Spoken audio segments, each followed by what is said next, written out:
Bonjour à tous, c'est Charles et bienvenue dans Flashback, votre podcast qui retrace l'histoire des sports américains. Et aujourd'hui, nous parlerons de la disparition de l'une des légendes des Celtics de Boston, John Havlicek. En effet, le 25 avril 2019, John Havlicek nous quittait à l'âge de 79 ans, des suites de la maladie de Parkinson. Pour débuter sa carrière dans le basketball et notamment au niveau universitaire, Havlicek sera un membre des Buckeyes d'Ohio State, en compagnie d'un futur Hall of Famer, Jerry Lucas, qui était son compagnon de chambre.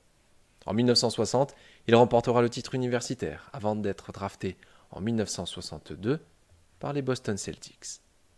Mais John Havlicek ne connaîtra qu'une seule franchise tout au long de sa carrière NBA, les Boston Celtics. Mais il avait déjà la particularité d'être un sportif complet. En effet, la même année, il sera drafté par les Browns de Cleveland en NFL. Il occupait le poste de receveur lors du camp d'entraînement de printemps de la franchise, mais choisira finalement de se consacrer au basketball. Capable d'évoluer à la fois au poste de meneur et d'ailier, Havlicek va révolutionner le rôle de sixième homme en NBA en évoluant en sortie de banc chez les Celtics. En 1965, son interception lors du match 7 des finales de conférence restera dans toutes les mémoires. Alors que les Seas mènent d'1 point face aux 76ers, Bill Russell perd le ballon et offre ainsi une ultime possibilité à Philadelphie de remporter le match et de priver les Celtics d'une finale NBA. Mais sur cette ultime possession, Havlicek va surgir pour intercepter une passe et ainsi sécuriser la victoire des siens. En 1968, il sera l'un des artisans de la remontée inédite des Celtics lors des finales de division face à nouveau aux 76ers, permettant à Boston de devenir la première équipe à remporter une série de playoffs en étant mené 3-1 dans cette série.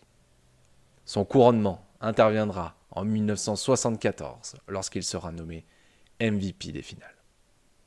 À l'issue de sa carrière en 1978, John Havlicek aura remporté 8 titres NBA, aura été sélectionné 13 fois au All-Star, aura eu, comme nous l'avons dit précédemment, un titre de MVP des finales, et aussi 4 fois choisi dans la All-NBA First Team.